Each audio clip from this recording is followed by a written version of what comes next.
I and a friend of mine who used to be a very active member of SITI I am now, we promptly joined SFI. We once saw the speech of, we heard the speech of Sitaram Yechuri and DPT and Pataskara and promptly joined SFI. And then you have not only JNU friends, then we have SFI friends. And somebody mentioned that I went to jail. Of course, we went to jail and stayed for 7 days in Bihar.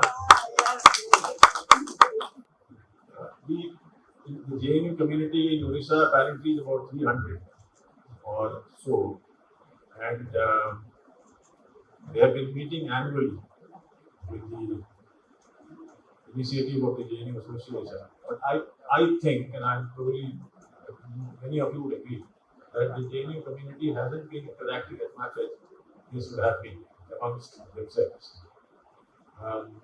Any day, almost every day you see the alumni association of this college or this school in the state or in the country. You have a lot of news about that, but JNU students somehow haven't really gotten into a community of former students. That is sad, because while every alumnus takes pride in his institution, we all know JNU was a very different place, very, very different place. The JNU that I knew, Sangram asked me to tell something about the JNU that I passed through.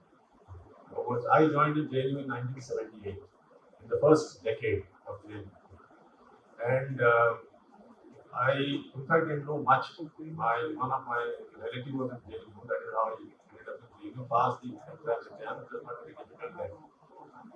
The first thing I noticed, having gone from a state like Odisha and from a very small town, I didn't have any transition difficulty. I had no difficulty at all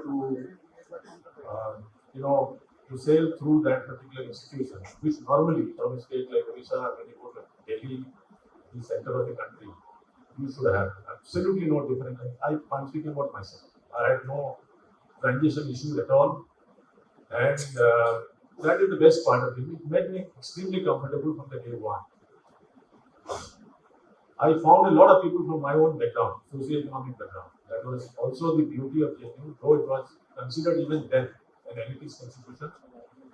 And I had a lot of students, my friends were from many public schools, but many of them were from vernacular schools and from socio-economic background. In the first decade itself, the founding fathers of JNU decided to give some weightage to the backward districts and backward states. That was such a fantastic thing to think even in the 70s.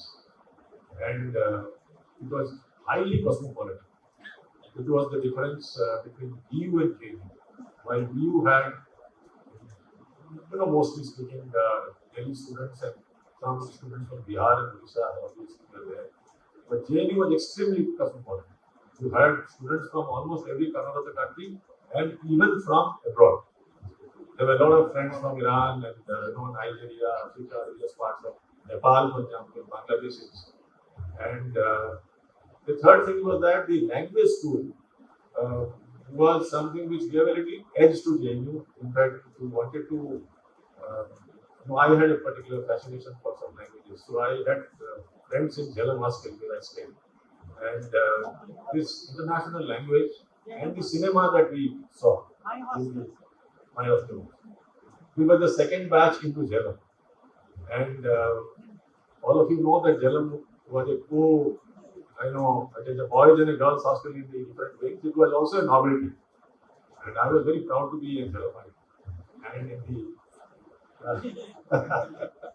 And in the breakfast table, we used to interact. In fact, that was also something which was very specific. Having gone from a so-called, then it was considered backward. We consider Odisha as a frontline state now.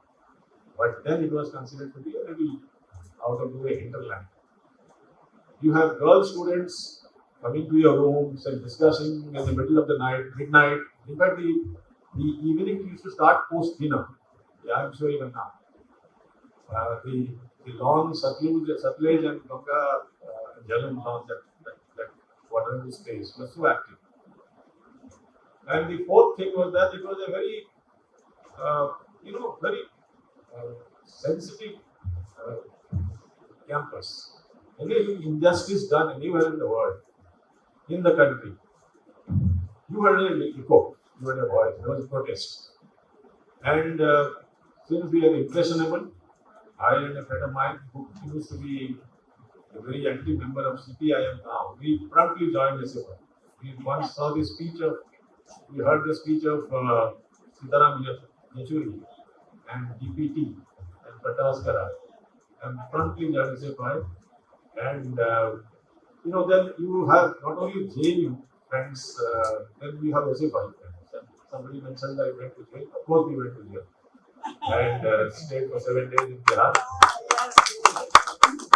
And the problem of that silent eye and that Bihar, people do not know, started from Jalamas. There was one notorious, sorry for using this word, warden, Mr. Alam, who was raiding every room and finding strangers and finding them. It was not a jail. This sort of thing was not JNU life. Going to someone's room and then trying to catch people smoking or doing a chai or a heater or if a guest sleeping over was not a JNU life. It was considered, ragging, for example, was rampant in JNU, but ragging was considered as a, something which is below dignity in JNU. It was like a Philistine activity. So, Mr. Anand, there was a crowd, and then it spilled over to Nalini Bhai, who was president, apparently refused to take bail in the cantonment police station. And then we all promptly were taken by bus. Many of us thought that we are returning to jail, but we landed in Bihar. I was told by Mr. Behra, I forget his first name, who was my fellow inmate in Bihar, Vijay Banerjee was apparently also in the. Huh? So, you got that. So I did not take much time. Everybody's, journey through JNU must have been very special. It was definitely special for me. It definitely empowered me, and I would owe a great deal of, to JNU, to my own personal success in life, whatever. So I would. One last thing about JNU. The pride people took to study literature or in the library. If somebody studied 10 hours, was proud. It was not something which was to be proud in any other university. Somebody who studied Althusser, for example, or Pareto, or some obscure literature of Namski, he was a star. So intellectuals were given so much of respect. Reading and understanding and thinking in abstraction of qualities that characterizes JNU. And the most important thing about JNU, I think, is that their heart is left of center. I think we are poor and a bit of anti-establishment. We just continue to form the future. I'm very proud of